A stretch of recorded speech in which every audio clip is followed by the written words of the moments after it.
Good evening, my audience. Today our radiology talk is about a very important subject, which is CT perfusion.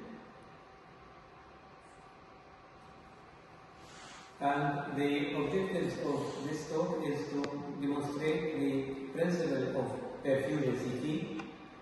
And second is to explain the pathophysiology of acute ischemic stroke. And the third, which is the aim of the study, is to interpret perfusion maps.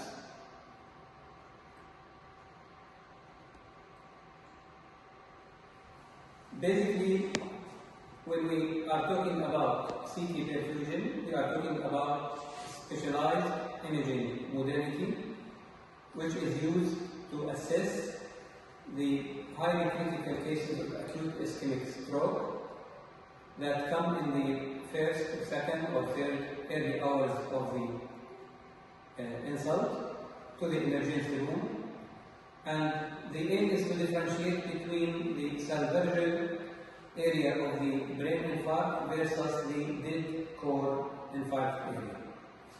The study is performed using the CT scan, multi-slice CT, with dynamic contrast diffusion through 30 to 45 second slap imaging of the brain using 35 to 45 ml of contrast, iodide contrast, in a high rate infusion, 6 to 7 ml per second, and subsequently having serial images of zero contrast level, which is non-contrast enhancement image, followed by 10 seconds image, 20, 30, and 40, which will show the gradual enhancement of the brain parenchyma, artery, and vein. And subsequently, these core images will be processed in the computer to obtain the final needed images for producing the perfusion maps, as we will understand while we are proceeding in our talk. So let's take a look at this picture. This first one is the non-contrast zero time image, and we see here the benefit of this image. We are demonstrating the high density middle cerebral sign, which indicates there is a clot in the left middle cerebral artery. And the subsequent images, we can obtain an angio image that demonstrates occlusion of the left middle cerebral artery. And these are the color map images to be interpreted according to the parameters that we will take knowledge and information about them subsequently. The basic principle of obtaining the perfusion map is what we call the time attenuation curve, and this curve is representing the relation of the contrast enhancement versus time of the three main components needed to produce the map: the artery, the vein, and the brain parenchyma.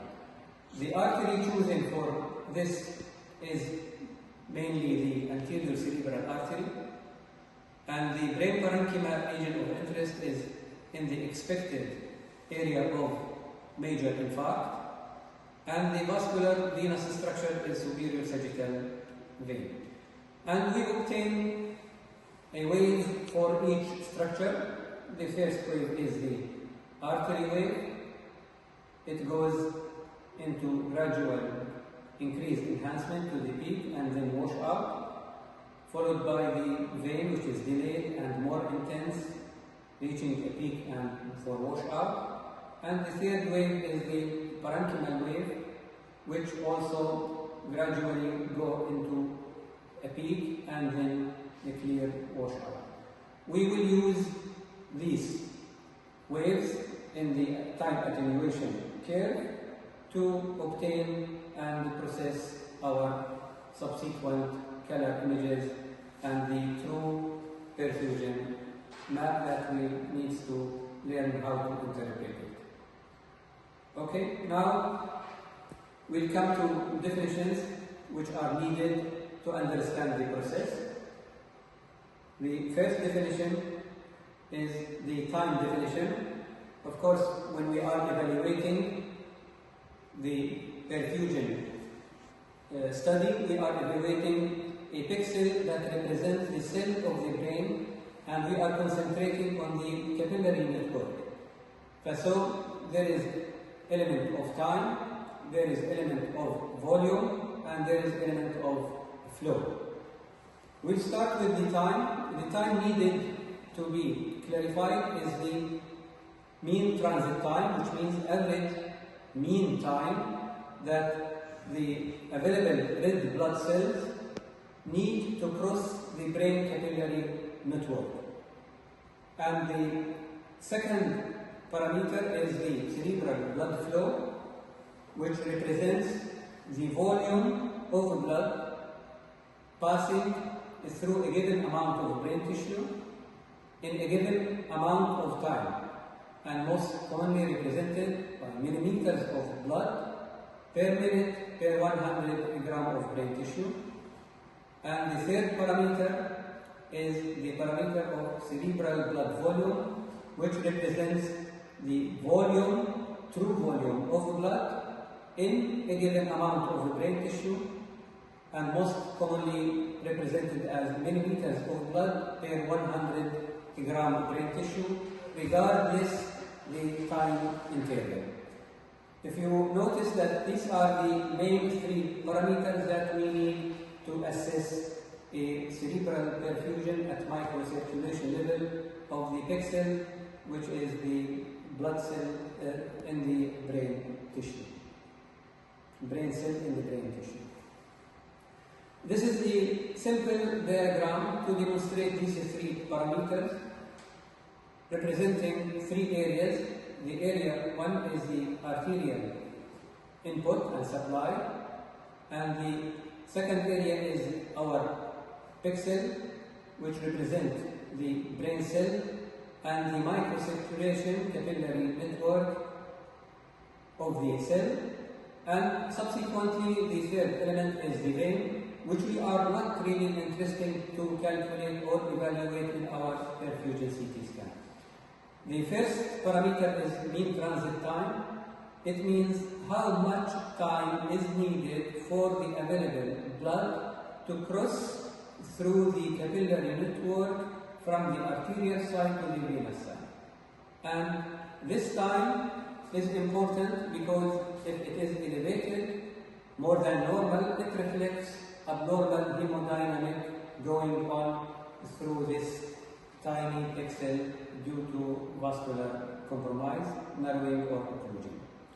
Second parameter is the cerebral blood flow. In this parameter, we evaluate how much blood is passing through the capillary network from the arterial side to the venous side in a given time interval. Let's say 1 minute. If we calculate 1 minute of time, how much blood will pass through this capillary bed from the arterial to the venous side? This is representing the cerebral blood flow. Definitely, if there is an insult, resisting, decreasing this amount, the reflection will be decreasing cerebral blood flow. The third parameter is the cerebral blood volume. Here we freeze the time and calculate how much volume of blood, total volume, present within the area of interest, which is the capillary microcirculation of the brain cell. We count them, we calculate them, and this will be representing the cerebral blood volume. In this simple examination, let's say there are 3 cells available at that freezing time that we want to understand. These 3 parameters, which are the constitute of the perfusion mapping, are linked together through what is called central volume principle, and this principle is that cerebral blood flow equals cerebral blood volume over the mean transit time. And by looking for this equation, we notice the following, that decreasing cerebral blood flow will decrease subsequently the cerebral blood volume, and if there is increase in the mean transit time, there will be decrease in the cerebral blood flow, and if there is increased cerebral blood flow, there will be decrease in the mean transit time.